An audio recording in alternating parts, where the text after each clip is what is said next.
Okay, यहाँ हम लोगों ने सेशन 1 कंप्लीट किया था, जिसके अंदर हमने इंट्रोडक्शन टू प्राइमावेरा और बेसिक सेटिंग्स देखा, ओबीएस एंड ईपीएस प्रोजेक्ट्स के बारे में कल स्टार्ट किया, कैलेंडर के बारे में स्टार्ट किया और उसको देखा किस तरह बनाते हैं और किस तरह असाइन करते हैं।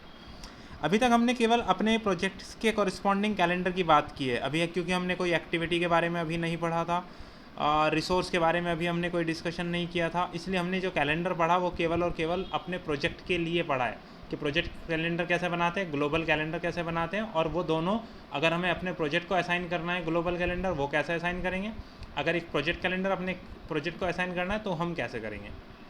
उसके अलावा टाइम स्केल कैसे स्विच करते हैं, ये सब चीज़ें हमने आई थिंक परसों के लेक्चर में देखी थी, ये हमने ओवरव्यू किया था अभी तक। इसके बाद बात करते हैं, हमारे पास यहाँ आता है और बहुत ही छोटे लेवल पर जाकर अब हम इन कंसेप्ट्स को समझते हैं। हमारा WBS क्या होता है, हमारे पास एक्टिविटीज़ क्या होती हैं, उनका रिलेशनशिप कैसा होता है। 3 टॉपिक्स हमारे पास आज के हैं। अगर आप आगे की तरफ बढ़ेंगे, क्रिटिकल पाथ मेथड, मैंने आपको जब थ्योरेटिकली मेथड समझाया था उस वक्त मैंने आपसे critical path method, total plot और फ्री प्लॉट के बारे में बात किया था। आज हमें रिलेशनशिप लैग और लीड, इसके कंसेप्ट को समझना है। इस कंसेप्ट को समझने के बाद और उसके साथ WBS और एक्टिविटीज़ अगर ये हो जाता है तो दैट मीन्स आप अपने प्रोजेक्ट को शेड्यूल कर सकते हैं। शेड्यूलिंग का मतलब ये होता है कि हम अपने प्रोजेक्ट का टाइम पीरियड अपनी एक्टिविटीज़ और उनके रिलेशनशिप के बिहाफ पर एक टाइम पीरियड आ जाएगा हमारे पास। जैसे हमने एक एलओए कल रीड किया था, उस एलओए के अंदर देखा था कि प्रोजेक्ट का जो एनटीपी डेट था 19 जनवरी, उससे टाइम काउंट हो रहा था और क्लियर लिखा था कि 36 मंथ में आपको वो कंप्लीट करना है। तो जब हम अपना शेड्यूल बनाते हैं तो शेड्यूल के बाद हमें उसकी ड्यूरेशन मिलेगी, उस ड्यूरेशन से हम चेक करेंगे कि वो विदिन अपने जो आपका क्लाइंट की साइड से आपको जो टारगेट मिला है वो उस टाइम फ्रेम के अंदर है या नहीं है। नहीं है तो हम कैसे उसको ऑप्टिमाइज़ कर सकते हैं, ये सारी बात फिर उसके बाद आएंगी। छोटा एग्जांपल लेने के लिए मैं वापस वहीं जाता हूँ। अगर हम प्राइमावेरा पर बात करें तो प्राइमावेरा पे हमने इसको नाम दिया था रेजिडेंशियल बिल्डिंग। अब इसी का example as it is continue करते हैं।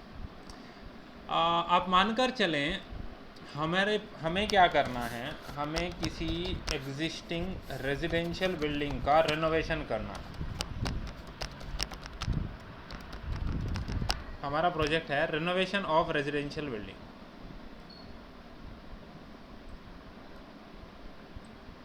ये हमारा प्रोजेक्ट है।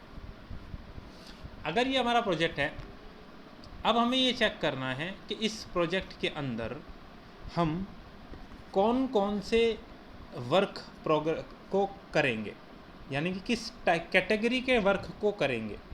उस कैटेगरी के वर्क को करने के लिए हमें चूज़ करना है कि इसको हम किस तरह डिवाइड करेंगे, यानी कि वर्क को ब्रेक डाउन करना, उसे हम कहते हैं वर्क ब्रेकडाउन स्ट्रक्चर।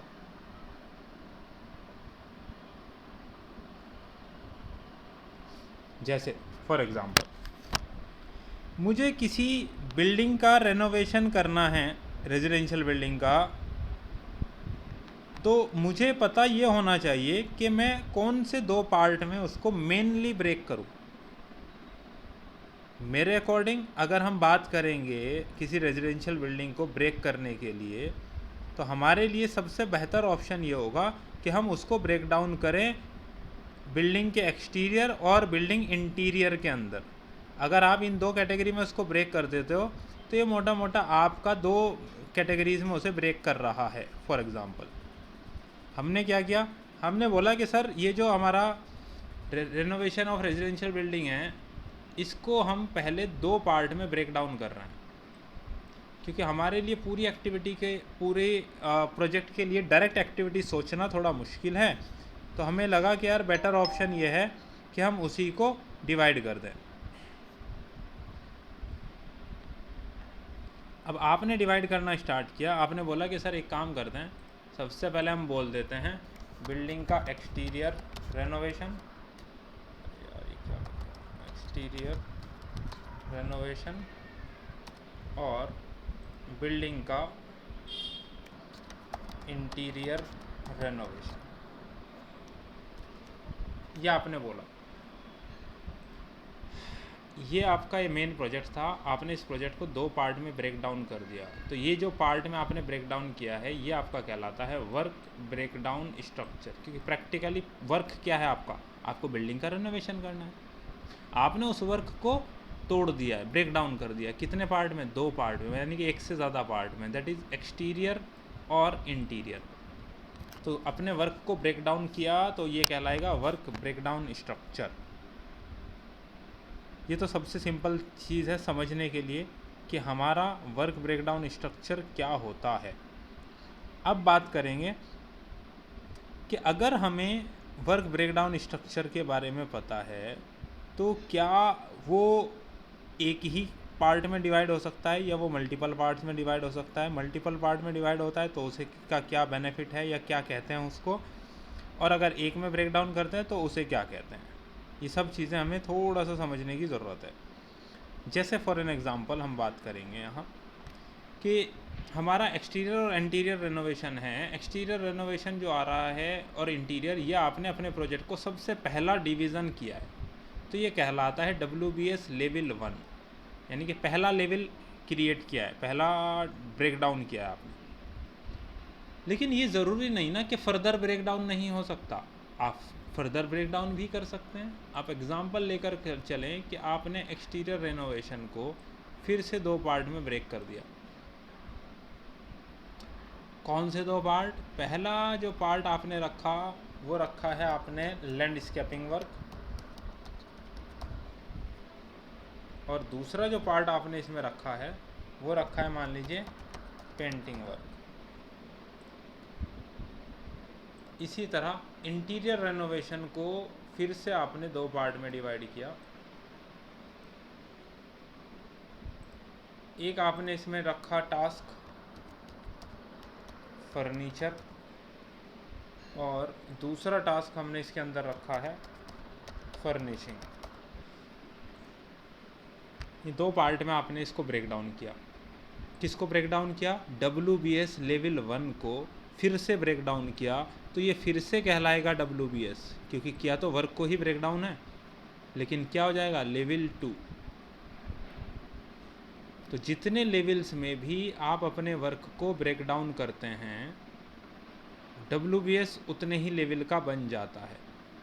जो लास्ट WBS होगा, मान लीजिए आपने L4 तक डिवाइड कर दिया, तो वो शेड्यूल आपका 4 लेवल ऑफ शेड्यूल कहलाएगा। आपने कभी ना कभी सुना होगा, बोला जाता है कि आपने जो शेड्यूल बनाया है वो शेड्यूल तो 2 लेवल का है, हमें 4 लेवल तक का ब्रेक डाउन चाहिए, यानी कि और ज़्यादा इन डेप्थ उनको एनालिसिस चाहिए उसका प्लान का, ताकि उसको वो बेटर वे में ट्रैक कर पाएँ। जितना डिटेल्ड में आपका बना होगा उतने ही डिटेल में आप उसको डिवाइड कर पाएंगे, ब्रेक डाउन कर पाएंगे और ट्रैक कर पाएंगे।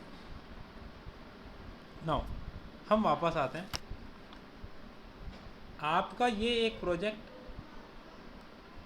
आपने उसको ब्रेक डाउन किया, ये कहलाया WBS level 1।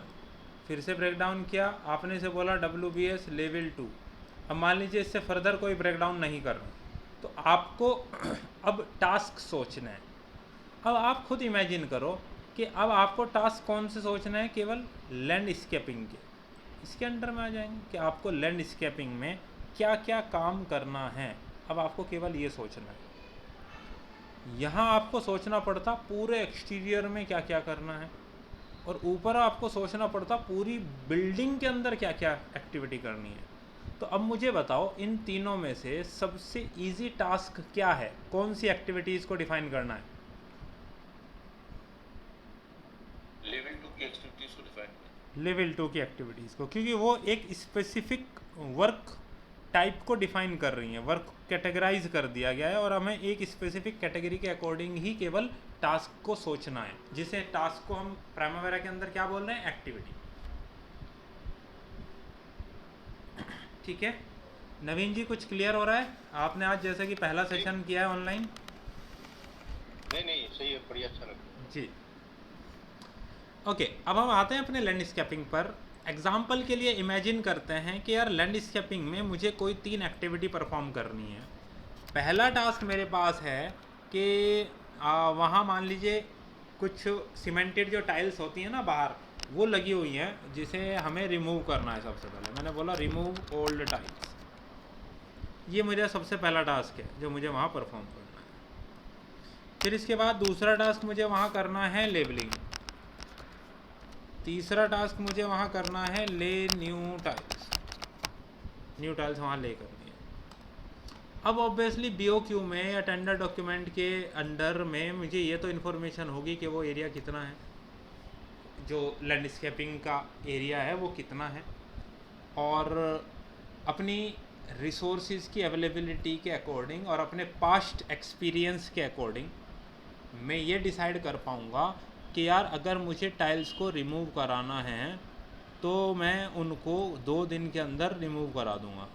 For example levelling कराना है तो मैं लेवलिंग का काम 5 डेज़ में करा लूँगा, और अगर न्यू टाइल्स को ले करना है ये काम मैं 8 दिन में बड़े आसानी से करा लूँगा।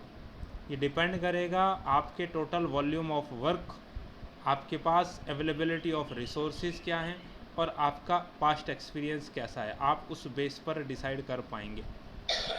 कभी भी किसी प्रोजेक्ट की 100% हर एक एक्टिविटीज़ को अकेला प्रोजेक्ट मैनेजर डिसाइड नहीं कर सकता। हर एक फील्ड का जो डिसिप्लिन एक्सपर्ट होते हैं उनके साथ कंसल्ट करना पड़ता है शेड्यूलिंग के वक्त, प्लानिंग के वक्त। टोटल डिपेंडेंसी नहीं होती कि हाँ उसे अकेले को करना है, नहीं, वो डोमेन एक्सपर्ट के साथ बैठेगा, उसके साथ डिसाइड करेगा, तब जा कर के हम एक शेड्यूल को क्रिएट कर पाते हैं। ये इंडिविजुअली विदाउट एक्सपीरियंस आप एज ए इंडिविजुअल नहीं कर सकते। हाँ, आपने एक ही टाइप ऑफ वर्क करते करते आपको 10 साल हो गए, 5 साल हो गए मिनिमम, तब आपको एक एक्सपोजर मिल गया, आपको एक आइडिया हो गया किस टाइप की एक्टिविटीज़ हैं, कितना वॉल्यूम ऑफ वर्क है, हमारे पास कितने रिसोर्सेज अवेलेबल होते हैं, तो उसके कंपैरिजन में हम ये काम कितने टाइम में कंप्लीट कर सकते हैं।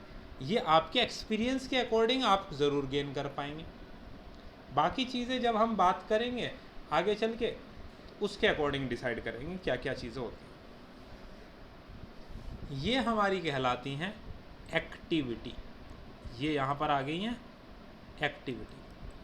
अब एक चीज़ याद रखिएगा, WBS को क्या बोला, वर्क ब्रेकडाउन स्ट्रक्चर। जितना भी ब्रेकडाउन होना है वो यहीं पर होगा। अगर आपने एक बार एक्टिविटी स्टार्ट कर दिया तो आप एक एक्टिविटी को सोचो फिर से उसकी सब एक्टिविटी बना दें, ऐसा पॉसिबल नहीं है।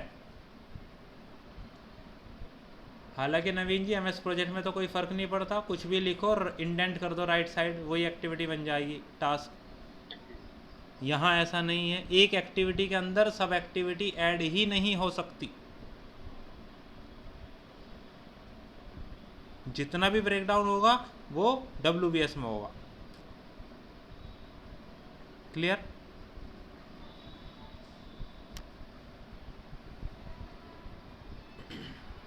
जी Mustafa ji, Gaurav please. Okay, WBS को तो लेकिन थोड़ा चेंज कर WBS को एक बार जो डिफाइन कर दिया है, WBS जो हमारा एक प्रोजेक्ट का जो भी हमारा वो रहता है, हाँ वो डिफाइन कर दिया। अगर मान लो उसमें कुछ एक्सेस हमको ऐड करना हो गया, हाँ वो मॉडिफाई किया जा सकता है, लेकिन मेरा कहने का मतलब है WBS में मॉडिफिकेशन कभी भी कर सकते हैं, कोई मैटर नहीं करता। जैसे हमने OBS EPS में मॉडिफिकेशन किए वैसे उसमें जाके कभी भी मॉडिफिकेशन हो सकता है, उसकी कोई टेंशन नहीं है। लेकिन एक एक्टिविटी के अंडर सब एक्टिविटीज़ क्रिएट नहीं हो सकती, फिर वो WBS बन जाएगा। फिर उसे आपको WBS बनाना पड़ेगा अलग से जाके।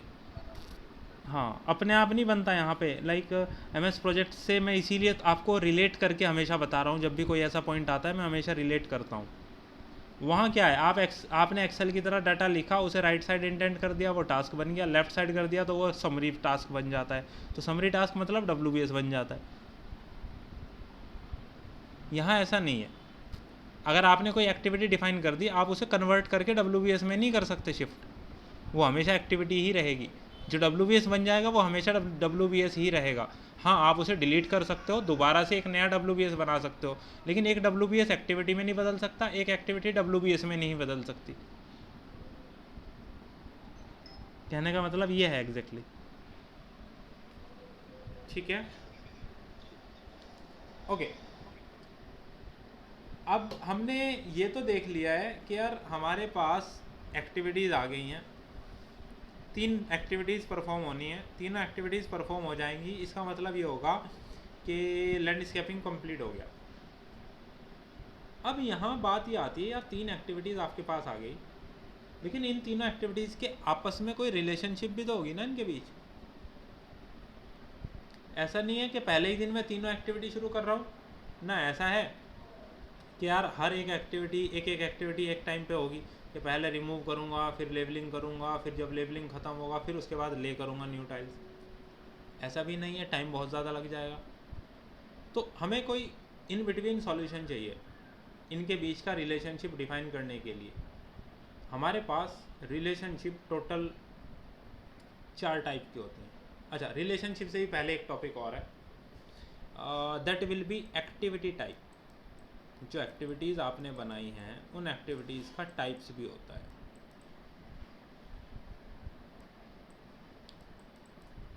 एक्टिविटी में मल्टीपल टाइप्स होते हैं। इनमें सबसे पहला टाइप जिसे हम कहते हैं task dependent,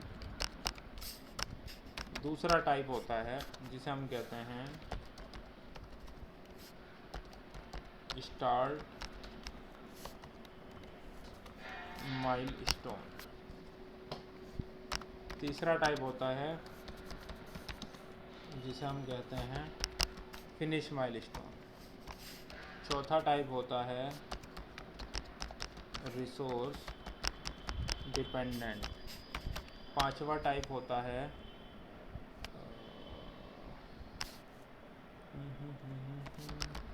level of effort, sixth type होता है WBS समरी। ये टोटल नंबर ऑफ 6 टाइप की एक्टिविटीज़ होती हैं प्राइमावेरा के अंदर। जैसे आपने जिसने भी MS प्रोजेक्ट पे काम किया उसने देखा है एक वहाँ MS प्रोजेक्ट में एक समरी टास्क होता है, एक आपका माइलस्टोन टास्क होता है। उसको मैं रिलेट करके बताता हूँ। देखो सर विंडो मूव नहीं हो रही है, सर विंडो मूव नहीं, मूव तो की ही नहीं है मैंने, अब दिखेगी आपको। देखो MS प्रोजेक्ट में ये होता था ना, एक टास्क बना सकते हो, एक समरी टास्क होता है, एक माइलस्टोन टास्क होता है। जी, किसी को भी नहीं दिखाई दे रहा? ये जो है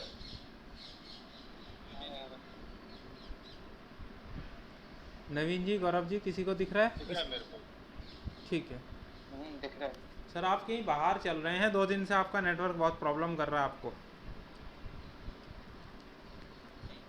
क्या करें सर, मैं अभी देख पा रहे हैं? जी जी ठीक है। जैसे यहाँ हमारे पास समरी टास्क, माइलस्टोन या नॉर्मल टास्क, मल्टीपल टाइप्स होते हैं, या इसके अंदर एक और ऑप्शन था रिकरिंग टास्क। यहाँ हमारे पास कोई रिकरिंग टाइप का टास्क का तो अल्टरनेट तो नहीं है, क्योंकि आपने देखा था ना कैलेंडर जब हम बना रहे थे, मैंने आपको बोला था रिकरिंग हॉलीडेज डिफाइन नहीं कर सकते। सेम इसी तरीके से हम यहाँ पर कोई रिकरिंग टास्क भी डिफाइन नहीं कर सकते, लेकिन हाँ बाकी टास्क ऑप्शंस हैं आपके पास। जैसे जो आपके पास है टास्क डिपेंडेंट, ये डिफ़ॉल्ट है।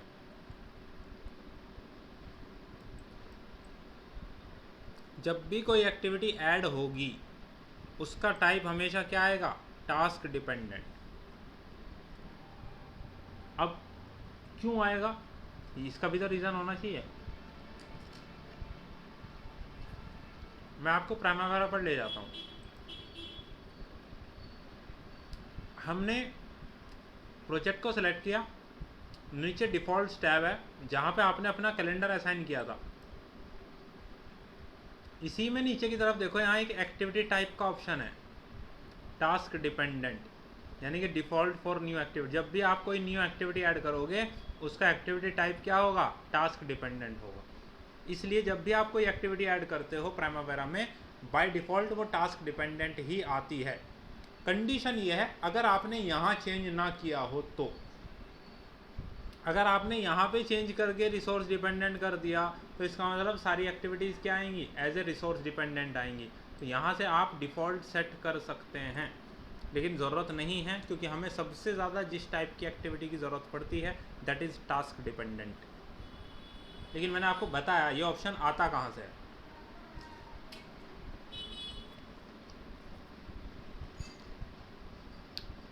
अब देखिए, आपको अगर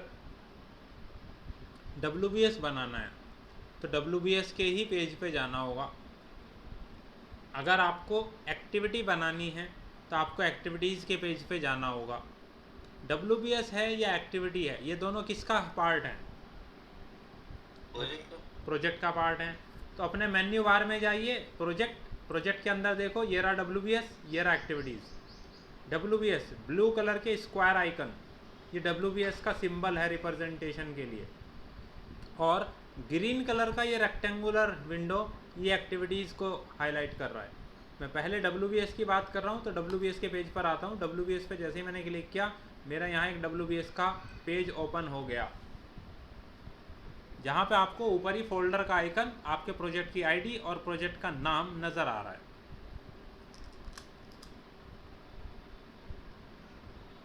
अब आपको क्या करना है, इसको ब्रेक डाउन करना है। आपको याद होगा आपने OBS और EPS बनाया था, सेम वही तरीका, लेकिन उसके लिए एक अलग से विंडो खुल रही थी। उसमें एक ऐड करने का ऑप्शन था, एरोज थे लेफ़्ट राइट करने के लिए। यहाँ पे देखो राइट हैंड साइड पे एक टूल बार था आपका, सबसे ऊपर देखो प्लस का साइन है यहाँ ऐड करने के लिए, और लास्ट में नीचे की तरफ एक टूल बार है जहाँ अप डाउन लेफ़्ट राइट, ये चारों आइकन है शिफ्ट करने के लिए।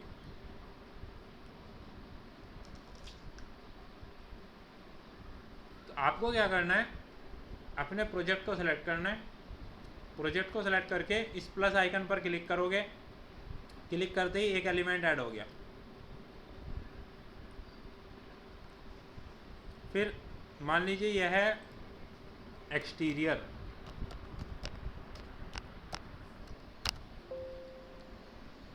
इस एक्सटीरियर के अंडर में दो पार्ट और चाहिए।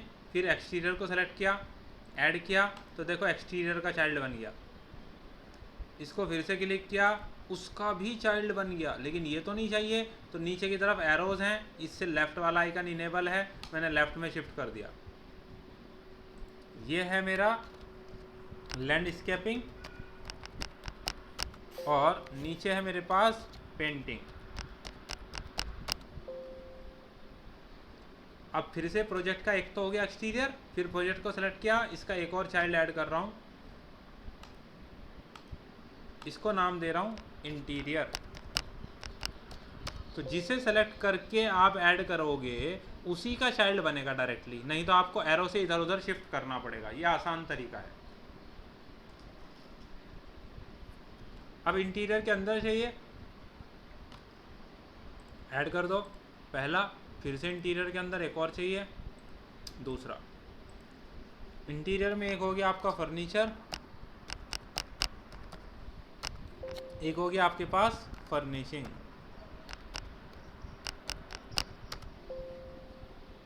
अब देखो आपने अपने मेन प्रोजेक्ट को पहले एक लेवल में ब्रेक डाउन किया, एक्सटीरियर इंटीरियर, फिर एक्सटीरियर को दो पार्ट में, फिर इंटीरियर को दो पार्ट में। आपने OBS जब बनाया था, EPS जब बनाया था, आप उसे चार्ट व्यू में भी चेंज करते थे। यहाँ पे भी देखो टॉप लेआउट होता ही है, तो टॉप लेआउट का टूल बार ये था। यहाँ पे देखो एक चार्ट व्यू का ऑप्शन है, आप क्लिक कर दो, यहाँ गया चार्ट व्यू। फिर आपने क्या किया था, इन दोनों को सेलेक्ट किया, लेआउट, अरेंज चिल्ड्रन, हॉरिजॉन्टल, ये आ गया चेंज।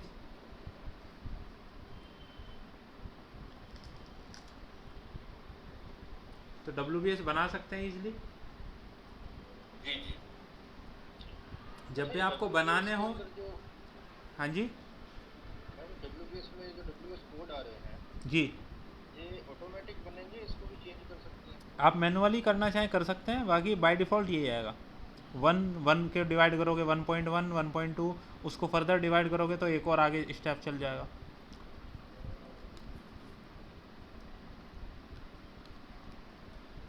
लेकिन ऑप्शन है, आप अगर चेंज करना चाहें कर सकते हैं, वो भी एडिटेबल होता है। वापस से गैंट चार्ट, तो अगर आप यहाँ आके 1 की जगह मैंने 0 कर दिया तो देखो 0 के कॉरस्पॉन्डिंग नीचे चेंजेस हो गए। अगर मैंने उसको A कर दिया, A के अकॉर्डिंग नीचे चेंजेस हो जाएंगे। तो डिपेंड करेगा आप क्या दे रहे हैं। प्रोजेक्ट कोड के साथ ही स्टार्टिंग होगी, ये ज़रूर है।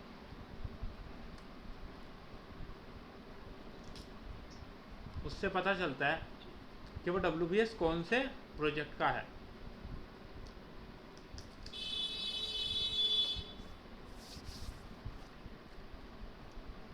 आई थिंक WBS में तो कोई और प्रॉब्लम नहीं आनी चाहिए। ठीक है, अब बात करते हैं एक्टिविटीज़ पर। जैसे ही आप WBS से घूमकर एक्टिविटीज़ के पेज पर आएंगे, मुझे सबसे पहले इसे देखकर बताइए आपको क्या कोई गड़बड़ नज़र आ रही है?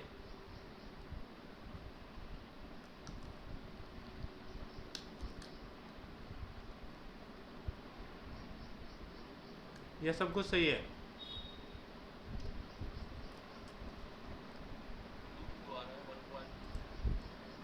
हाँ जी, 1.2 येलो ही रहना चाहिए था सेम लेवल पर, लेकिन आईडी तो 1.2 दिखा रहा है, लेकिन आगे की तरफ शिफ्ट हुआ है, इसीलिए कलर अलग हो गया। आपको याद होगा जब आपने WBS बनाया था, पहले जब पेंटिंग आगे की तरफ शिफ्ट हो गया था, आपने एरो से उसे लेफ्ट साइड शिफ्ट किया था। वो चीज़ कई बार प्रोग्राम में अपडेट नहीं हो पाती अपने आप डाटाबेस में। तो अगर कभी ऐसी प्रॉब्लम आपको आए, आप कुछ मत सोचना। आपको पता होगा हम विंडो कैसे रिफ्रेश करते हैं, F5 से। तो आप क्या करो, F5 प्रेस कर दो, वो डाटाबेस को रिफ्रेश कर देगा एक बार, और आपको आउटपुट अपने आप सही मिल जाएगा। ये काइंड ऑफ एक बग होता है, कभी कभी प्रॉब्लम कर जाता है, कभी कभी सब कुछ सही दिखता है, वरना ये बहुत कंफ्यूज कर देगा आपको। इस चीज़ को स्पेशली नोट डाउन कर लेना अपने पास।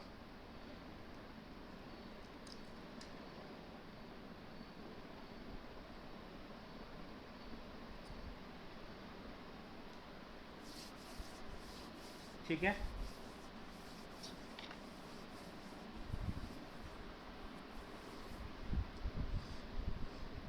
ओके। अभी जब आप प्रोजेक्ट के पेज पर हो, वहाँ प्रोजेक्ट की आईडी दिख रही है। जब आप WBS के पेज पर हो, वहाँ प्रोजेक्ट की आईडी और WBS की आईडीज़ दिख रही है। जब आप एक्टिविटीज़ पर आ गए, यहाँ भी प्रोजेक्ट आईडी और WBS आईडीज़ दिख रही है। मैंने बोला यार मुझे हर पेज पर WBS की और प्रोजेक्ट की आईडी का क्या करना है? मैं तो एक्टिविटीज़ के पेज पर चाहता हूँ, एक्टिविटी के पेज पे केवल एक्टिविटी की आईडी नज़र आए, प्रोजेक्ट की आईडी या WBS की आईडी से मुझे कोई मतलब नहीं है। वहाँ उनका नाम भी नज़र आएगा, केवल मेरे लिए सफिशिएंट है। चॉइस है आपके पास। आप अगर चाहते हो एक्टिविटीज़ के पेज पर आपके प्रोजेक्ट की आईडी और आपके WBS की आईडी आप हाइड करना चाहते हैं, तो आप कर सकते हैं। उसके लिए ज़रूरी क्या है, आप कहीं पर भी राइट क्लिक करो। राइट क्लिक करके आपको एक ऑप्शन मिलता है नीचे की तरफ, ग्रुप एंड सॉर्ट। आप ग्रुप एंड सॉर्ट पर क्लिक करते हैं, एक विंडो आपके सामने आ जाता है। इस विंडो में नीचे की तरफ एक ऑप्शन है शो के अंदर में ID/कोड, ये शो कर रहा है। मैंने इसे अनचेक कर दिया, अनचेक करके अप्लाई किया, ओके किया। अब आप देखो यहाँ से आपके प्रोजेक्ट की आईडी और WBS की आईडी हाइड हो गई। बाकी दोनों पर, WBS पर भी दिख रही है, प्रोजेक्ट पर भी दिख रही है, कोई दिक्कत नहीं है। केवल एक्टिविटीज़ के पेज पर हाइड कर दिया आपने। सिंबल से पहचानिए, फोल्डर मतलब प्रोजेक्ट, ब्लू कलर के स्क्वायर आइकन्स मतलब WBS एलिमेंट। अब फाइनली WBS हमने क्लोज़ किया है। अब हम बात करेंगे एक्टिविटीज़ के बारे में। मैंने आपसे एक्टिविटीज़ के बारे में यहाँ बात कर रहा था कि एक्टिविटीज़ प्राइमवेरा के अंदर टोटल 6 टाइप्स की होती हैं, और जब आप किसी एक्टिविटी को ऐड करते हैं तो वो as a default task dependent add होती है। आपने एक चीज़ नोटिस की होगी, जब कोई रेस होती है, एक रेस का ट्रैक होता है, उस रेस ट्रैक का पर एक रेस का स्टार्टिंग लाइन और एक रेस की फिनिश लाइन, ये 2 लाइंस मार्क्ड होती हैं। वो बताती हैं कि यहाँ से रेस शुरू होगी, यहाँ पर रेस फिनिश हो जाएगी। बाकी तो उनका कोई पर्पज़ नहीं है, रेस तो इन दोनों के बीच में होनी है।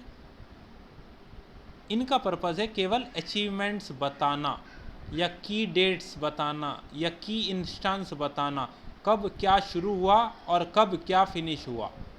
ये इन्फॉर्मेशन देने के लिए यूज़ होते हैं माइलस्टोन एक्टिविटीज़। इनका अपना कोई ड्यूरेशन नहीं होता। स्टार्ट माइलस्टोन जो किसी चीज़ की स्टार्टिंग को बताता है, फिनिश माइलस्टोन जो किसी चीज़ के फिनिश को बताता है। ड्यूरेशन हमेशा क्या होगा? 0। अब आप 0 आवर भी बोलो, चाहे 0 डे भी बोलो, 0 वीक भी बोलो, 0 मंथ भी बोलो, 0 ईयर भी बोलो, मैटर नहीं करता। Duration will be 0। Start milestone जो किसी चीज़ की स्टार्टिंग को बताए, जैसे प्रोजेक्ट का starting date, that is NTP, हमने पढ़ा था। ये क्या, अगर हम कहीं पर लिखेंगे प्रोजेक्ट का स्टार्टिंग डेट क्या है, तो date will be NTP। Project का फिनिश डेट वो आ जाएगा जब सारे टास्क फिनिश हो जाएंगे। लास्ट में हम एक एक्टिविटी बना देंगे, फिनिश ऑफ प्रोजेक्ट, यहाँ हमारा फिनिश हो रहा है प्रोजेक्ट, तो आप उसके अकॉर्डिंग क्या कर सकते हैं, इसका एक्टिविटी टाइप क्या होगा? Finish milestone. इसका एक्टिविटी टाइप क्या होगा? Start milestone. ये चीज़ स्टार्टिंग को बताएगा, ये चीज़ फिनिशिंग को बताएगा। उसके अलावा जो बाकी 3 हैं, बाकी 3 अभी आप डिस्कस नहीं कर सकते जब तक आप रिसोर्स ना पढ़ लें। जब रिसोर्स हमारे डिस्कस हो जाएंगे, रिसोर्सेज, उसके बाद आप इन तीनों में डिफरेंस समझ पाएंगे। हम उसी टाइम पर डिस्कस करेंगे। टास्क डिपेंडेंट एक्टिविटी का मतलब ये होता है जो आपके टास्क पर डिपेंड है। आप क्या टास्क परफॉर्म कर रहे हैं, वो कितने टाइम में होगा, उस पर डिपेंड करेगा।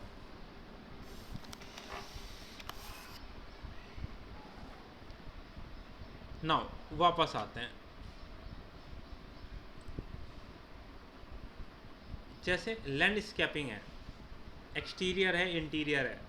अब नवीन जी आप ही की बात कर लेते हैं। देखिए अभी आपने बोला था कि सर मैंने WBS बना लिए हैं, मैंने आगे चल के इसमें कुछ काम भी कर लिया। जैसे लैंडस्केपिंग में मुझे एक्टिविटीज़ ऐड करनी थी, मैंने लैंडस्केपिंग को सेलेक्ट किया, यहाँ राइट साइड पर वही प्लस वाला साइन, और मैंने किया 1, 2 और 3 एक्टिविटीज़ मैंने यहाँ ऐड कर ली। पहली एक्टिविटी मैंने बोला रिमूव ओल्ड टाइल्स, दूसरा मैंने बोला लेवलिंग, तीसरे मैंने बोला ले न्यू टाइल्स। आपने एक चीज़ नोटिस करेंगे, हर एक एक्टिविटी की स्टार्टिंग डेट वही आ रही है जो प्रोजेक्ट की स्टार्टिंग डेट और टाइम आ रहा है।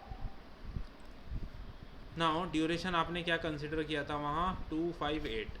मान लीजिए आपने रिमूव 2 डेज़, नीचे वाला 5 डेज़, नीचे वाला 8 डेज़, ये आपके पास ड्यूरेशन आ गई। ड्यूरेशन के अकॉर्डिंग उनकी फिनिश डेट तो बदली है, लेकिन स्टार्टिंग डेट फिर भी वही है। वो इसलिए क्योंकि डिपेंड करेगी स्टार्टिंग डेट उनके बीच का रिलेशनशिप पर। बट इससे पहले हम बात कर रहे थे माइलस्टोन एक्टिविटीज़ की। अब देखो इन तीनों में से जो आपने एक्टिविटीज़ ऐड की हैं, तीनों में से किसी भी एक्टिविटी को सेलेक्ट करोगे, नीचे की तरफ उसकी डिटेल में जनरल टैब, जनरल में देखो यहाँ लिखा है एक्टिविटी टाइप, क्या है? Task dependent. आप किसी को भी सिलेक्ट करो, तीनों में से तीनों एक्टिविटीज़ का टाइप क्या आ रहा है? टास्क डिपेंडेंट ही आ रहा है। नाउ हमारी रिक्वायरमेंट ये क्या होती है, आप देखेंगे जब हम प्रोजेक्ट्स बनाते हैं तो उन प्रोजेक्ट्स में हमारी कुछ की डेट्स होती हैं। की डेट्स मतलब प्रोजेक्ट कब शुरू हो रहा है, प्रोजेक्ट कब फिनिश हो रहा है, प्रोजेक्ट 50% कब होगा, या क्लाइंट की साइड से जो ऑब्जर्वेशंस के अकॉर्डिंग हमें उनको रिपोर्ट करना होता है, उसके अकॉर्डिंग हम कुछ अचीवमेंट्स के लिए इन बिटवीन कुछ की डेट्स डालते हैं।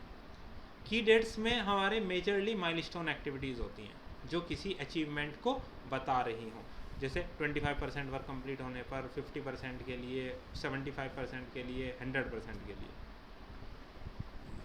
अभी हम एक एग्जांपल लेते हैं। मान लीजिए हमें 2 की डेट्स ऐड करनी है, पहली प्रोजेक्ट स्टार्टिंग के लिए, दूसरी प्रोजेक्ट फिनिशिंग के लिए। अब की डेट्स के नाम से तो यहाँ कोई WBS नहीं है, मैं भूल गया बनाना। बाद में मुझे WBS बनाना है, मैं वापस से WBS के पेज पर जा रहा हूँ, प्रोजेक्ट को सेलेक्ट कर रहा हूँ। इस प्रोजेक्ट के अंदर मैं एक ऐड कर रहा हूँ WBS, इसका नंबर 3 आ गया। मैंने बोला नहीं 0, इसको टॉप पर ले गए क्योंकि की डेट सबसे पहले रिक्वायरमेंट होती है। की डेट्स कोई इसको डिवाइड नहीं करना। एक्टिविटीज़ के पेज पर जाता हूँ, मुझे की डेट्स का एक फ़ोल्डर मिल गया। यहाँ मुझे 2 एक्टिविटी ऐड करनी है, 1 2। पहली एक्टिविटी को मान लीजिए मैं बोल रहा हूँ SOP, दूसरी को मैं बोल रहा हूँ FOP, स्टार्ट ऑफ प्रोजेक्ट और फिनिश ऑफ प्रोजेक्ट। ये एक्टिविटी स्टार्ट हुई है A1000 से, दूसरी एक्टिविटी स्टार्ट हुई है A1010, यानी कि 10 का डिफरेंस आ रहा है। 10 के बाद 20, 10 के गैप पे चल रही हैं। इसका मतलब क्या है कि अगर मैं इस एक्टिविटी को ID को 5 कर दूं, तो मैं ऊपर वाली एक्टिविटीज़ को IDs को थोड़ा छोटा कर सकता हूँ ताकि एक सिस्टमेटिक ऑर्डर भी नज़र आए।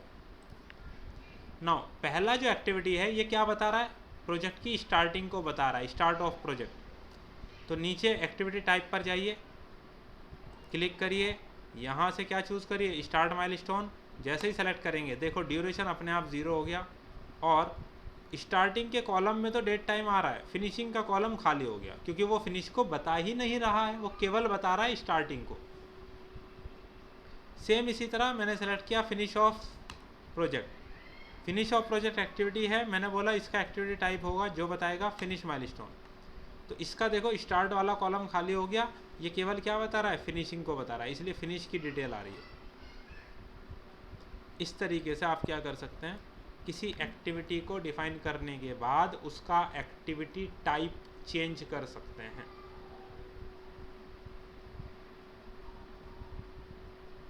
ठीक है, तो सर एक एक एक्टिविटी के लिए चेंज करना पड़ेगा या सेलेक्ट करके? देखिए मेजरली मैंने क्या बोला, मेजरली आपको की डेट्स के लिए चेंज करना पड़ेगा। की डेट्स की हार्डली होंगी 10 एक्टिविटी,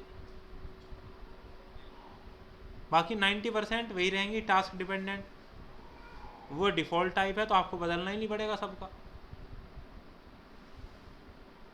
डिफ़ॉल्ट का ऑप्शन इसीलिए दिया गया है ना, जिस टाइप की एक्टिविटीज़ का आपको मेजर यूज़ होता है हम उसी को डिफ़ॉल्ट रखते हैं, और मेजर यूज़ हमेशा आपको रहेगा टास्क डिपेंडेंट का, इसलिए आप उसको यूटिलाइज करेंगे। बाकी जब जैसे मैंने बोला, जब आप रिसोर्सिस का टॉपिक कवर कर लेंगे उसके बाद हम आपसे डिस्कस करेंगे क्या डिफरेंस होता है एक टास्क डिपेंडेंट एक्टिविटी के अंदर और एक रिसोर्स डिपेंडेंट एक्टिविटी के अंदर।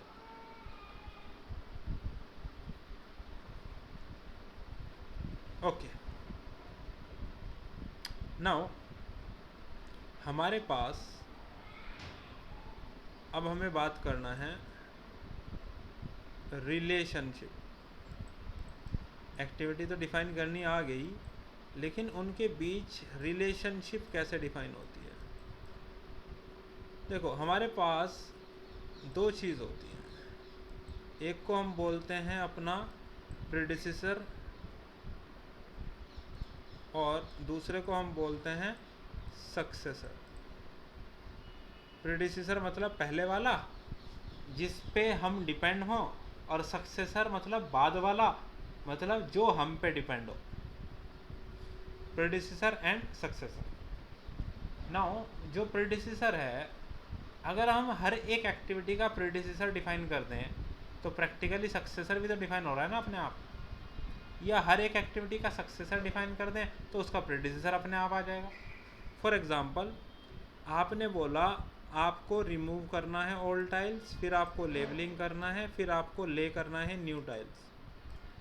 अगर आप बता दो कि यार लेबलिंग के लिए प्रेडिसेसर है रिमूव करना और ले न्यू टाइल्स के लिए प्रेडिसेसर क्या है, लेबलिंग करना, तो इसका आप दूसरे एंगल से सोचो। रिमूव के लिए सक्सेसर हो गया लेबलिंग, लेबलिंग के लिए सक्सेसर कौन हो गया, ले न्यू टाइल्स। तो प्रैक्टिकली कहीं ना कहीं इसका सक्सेसर भी पता चल गया और इसका सक्सेसर भी पता चल गया। डिफाइन क्या किया, प्रेडिसेसर। तो रिलेशनशिप है, किसी भी एंगल से डिफाइन की जा सकती है। बेहतर तरीका क्या है, प्रेडिसेसर को सोचना, क्योंकि हमारे लिए ये सोचना थोड़ा मुश्किल है कि यार हम पे कौन कौन डिपेंड करता है। बजाय इसके हम ये इजी सोच सकते हैं कि यार हम किस पे डिपेंड करते हैं, ये हमारे लिए इजी है सोचना। तो इसलिए मेजर यूज़ तो यही होता है कि हम लोग जो एक्टिविटीज़ क्रिएट करते हैं, जो रिलेशनशिप क्रिएट करते हैं, उसमें हम मेजरली हर एक्टिविटी का प्रेडिसेसर डिफाइन करते हैं, सक्सेसर नहीं। सक्सेसर अपने आप ही हो जाता है। ठीक है, अब रिलेशनशिप में भी हमारे पास टाइप्स होते हैं। टोटल नंबर ऑफ 4 टाइप्स होते हैं। एक होता है FS जिसे बोलते हैं फिनिश टू स्टार्ट, एक होता है SS जिसे बोलते हैं स्टार्ट टू स्टार्ट, एक होता है FF जिसे बोलते हैं फिनिश टू फिनिश, एक होता है SF जिसे बोला जाता है स्टार्ट टू फिनिश। ये 4 टाइप के रिलेशनशिप होती हैं। फिनिश टू स्टार्टिंग का मतलब पहली एक्टिविटी फिनिश होगी तो दूसरी शुरू होगी, पहली एक्टिविटी शुरू होगी तो उसी टाइम पर दूसरी भी शुरू हो जाएगी, पहली एक्टिविटी फिनिश हो रही है तो उसी टाइम पर दूसरी एक्टिविटी भी फिनिश हो रही है। यहाँ पहली एक्टिविटी स्टार्ट हो रही है तो दूसरी एक्टिविटी फिनिश हो रही है। ये काइंड ऑफ ऑकवर्ड रिलेशनशिप होती है और आप कभी ज़िंदगी में शायद इस एक्टिविटी को यूज़ ना करें। मैंने पहले ही बोला शायद कभी यूज़ ना करें। 99.9% आप कभी इसको यूज़ नहीं करेंगे खुद से। हाँ, कुछ केस स्टडीज़ ऐसी हैं जिसमें ये अपने आप लग जाएगी, आप कुछ कर ही नहीं सकते।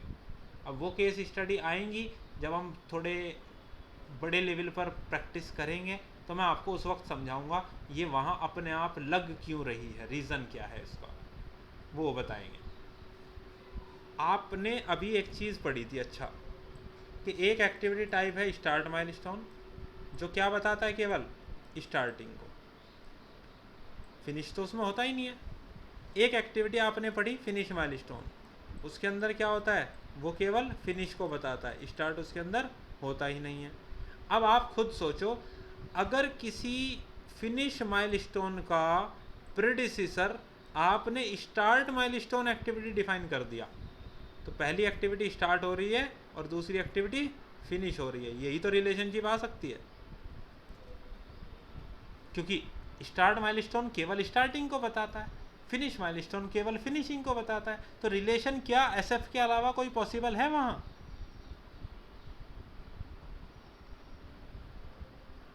हाँ जी, कुछ समझ पाए एग्जाम्पल?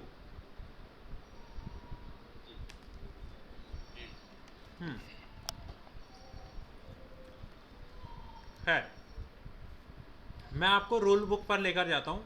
मैंने कैलेंडर टाइम पर आपको दिखाया था DMRC का एक रूल बुक, कि हर एक एंटरप्राइज का अपना रूल बुक होता है।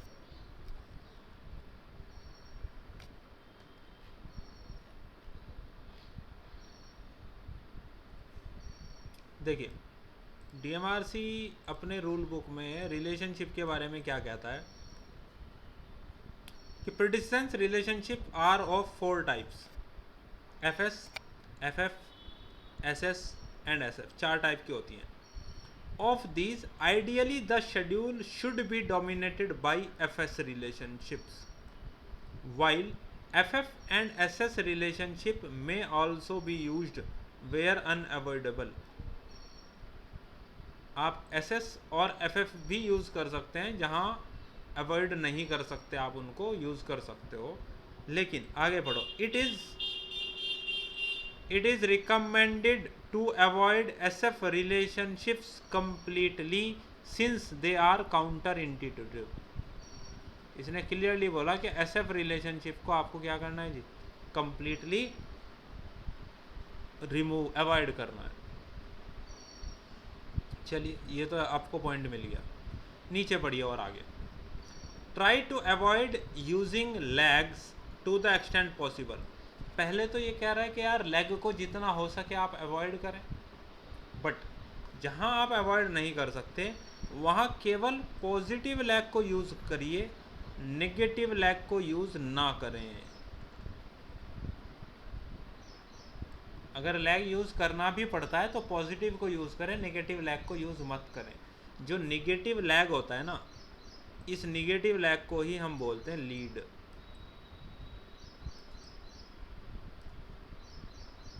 अब आप अपने रिलेशनशिप पर आओ। यहाँ आने के बाद आप चेक करें, रिलेशनशिप में दो वर्ड थे, लीड और लैग। मैंने आपको बताया था लैग पॉजिटिव होता है, नेगेटिव लैग होते ही वो क्या बन जाता है, लीड बन जाता है। अब 4 रिलेशनशिप तो हमने देख ली हैं, लैग और लीड का मतलब क्या है मैं आपको वो समझाता हूँ। प्राइमवेरा पर आते हैं। सबसे पहले बात करते हैं किसी एक्टिविटी का प्रीडिसेसर डिफाइन कैसे होता है। जैसे देखो, ये रिमूव ऑल टाइल, ये आपके प्रोजेक्ट की सबसे पहली एक्टिविटी होती है। अगर आपको ये डिफाइन ना करना होता कि प्रोजेक्ट कब शुरू हुआ, अब अगर ये एक्टिविटी हुई है तो सबसे पहली क्या हो गई, स्टार्ट ऑफ प्रोजेक्ट। पहले तो प्रोजेक्ट स्टार्ट होगा तभी तो ऑल टाइल रिमूव होगी। हमने बोला एक काम करते हैं, रिमूव ऑल टाइल, एक्टिविटी को सेलेक्ट करते हैं। नीचे की तरफ डिटेल में देखो एक प्रीडिसेसर का टैब है, यानी कि आपको उस एक्टिविटी का क्या डिफाइन करना है, प्रीडिसेसर। नीचे एक असाइन का बटन है, असाइन पे क्लिक करते हैं तो एक विंडो खुल गई, असाइन प्रीडिसेसर। यहाँ से प्रीडिसेसर सेलेक्ट होगा और बैकग्राउंड से एक्टिविटी सेलेक्ट होगी। सबसे अच्छा तरीका है आईडी से पहचानिए। A1005 इसके लिए प्रीडिसेसर है A1000। तो यहाँ से प्रीडिसेसर को सेलेक्ट करो और यहाँ से असाइन कर दो। नीचे देखो उसका प्रीडिसेसर असाइन हो गया। फिर लेवलिंग को सेलेक्ट करो, इसके लिए प्रीडिसेसर हो गया A1005। फिर 20 को सेलेक्ट करो, इसका प्रीडिसेसर हो गया 10। फिर यहाँ से फिनिश ऑफ प्रोजेक्ट को सेलेक्ट करो, इसका प्रीडिसेसर हो गया ले न्यू टाइल्स। मान लो आपको केवल एक्सटीरियर में लैंडस्केपिंग का काम करना होता तो आप इस तरह डिफाइन करते। उसके बाद में जाके जैसे ही ऊपर देखो ये क्लॉक दिख रहा है छोटा सा, या आप F9 प्रेस कर सकते हैं, F9। जैसे ही क्लिक करेंगे एक विंडो आएगा, प्रोजेक्ट की स्टार्टिंग डेट और टाइम दिखेगा। शेड्यूल पे क्लिक कर दो, प्रोजेक्ट शेड्यूल हो जाएगा। डबल क्लिक करो, गैंट चार्ट में नज़र आएगा। लेकिन मैं टाइम स्केल बहुत छोटा कर लेता हूँ, जैसे वीक पर डे, क्योंकि अभी तो हम बहुत छोटा केस स्टडी देख रहे हैं। ये आ गया, देखो प्रोजेक्ट स्टार्ट हुआ तो रिमूव ऑल टाइल शुरू हुआ, रिमूव ऑल टाइल ख़त्म हुआ तो लेवलिंग शुरू हुआ, लेवलिंग ख़त्म हुआ तो ले न्यू टाइल शुरू हुआ, ले न्यू टाइल्स फिनिश हुआ तो मतलब प्रोजेक्ट फिनिश हो गया।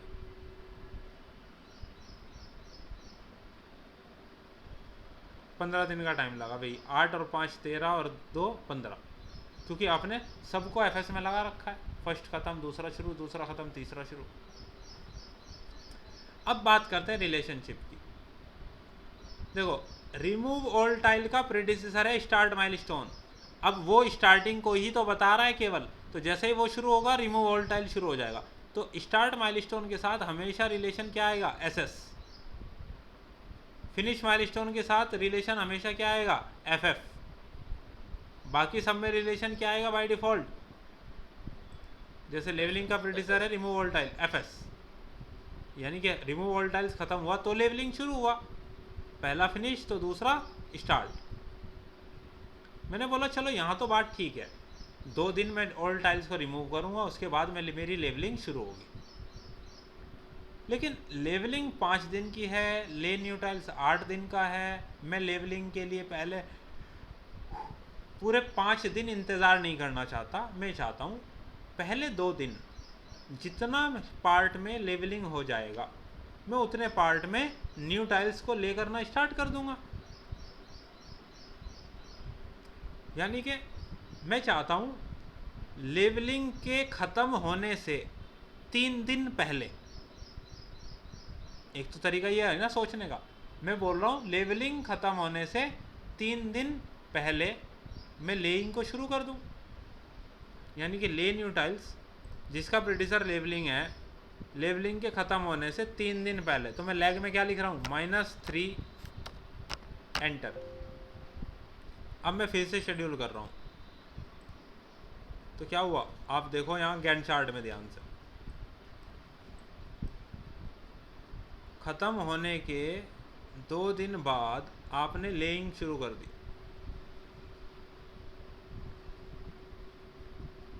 दूसरे तरीके से सोचो, लेकिन यहाँ क्या आ गया, या तो लीड होगी सर, ये यहाँ क्या आ गया, नेगेटिव लैग।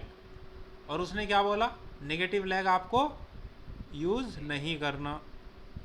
हमने बोला इसको दूसरे तरीके से सोचते हैं।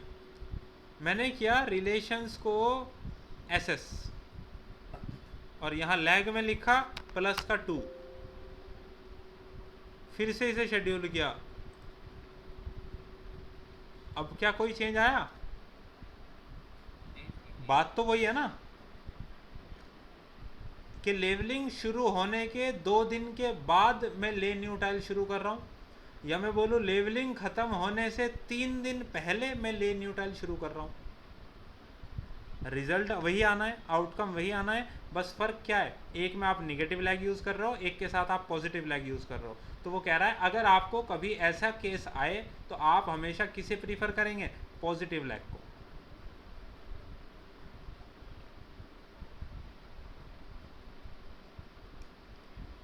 बताइए, बात समझ आई है कुछ? जी और जैसे ही आपने शेड्यूल किया, आपका प्रोजेक्ट का ड्यूरेशन भी आ गया, और आप देख रहे हो आपके एक्टिविटीज़ की जो स्टार्टिंग डेट है वो आपके रिलेशनशिप के अकॉर्डिंग चेंज हो रही हैं।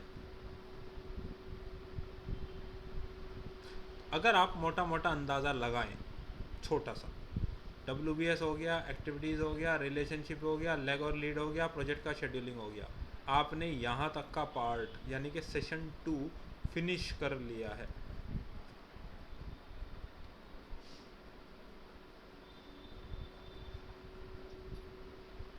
आपको किसी भी प्रोजेक्ट का एग्जाम्पल लेकर ये इम्प्लीमेंट करके देखना है। जो भी प्रोजेक्ट आपने कभी पास्ट में किया हो रैंडम, आप उनके एग्जाम्पल लेकर चलिए। और सबसे आसान तरीका यह है, जैसे मैंने आपको OBS के टाइम पर भी बोला था, कि पहले अपने पास नोटबुक में या एक्सेल में कहीं बना लेना, ये मेरा प्रोजेक्ट, ये मेरे उस प्रोजेक्ट के WBS और ये उनकी एक्टिविटीज़। तो एक 20-25 एक्टिविटी का प्रोग्राम बनाना पहले, और कोशिश करना उसमें जितना भी मिक्स रिलेशनशिप आपको रिक्वायर्ड हो उस तरह का केस स्टडी बनाओ। फिर कोशिश करो उसे क्या आप प्राइमरी में एग्जैक्ट डिफाइन कर पा रहे हैं जिस तरह आप मैनुअली सोच रहे हैं। अगर कर पा रहे हैं तो आप समझिए रिलेशनशिप में आपको कोई दिक्कत नहीं है। अगर नहीं कर पा रहे हैं तो क्यों नहीं कर पा रहे हैं, क्या प्रॉब्लम आ रही है, आप वो मेरे साथ डिस्कस करेंगे। उससे आपको बहुत डीप क्लैरिटी मिल जाएगी। ठीक है,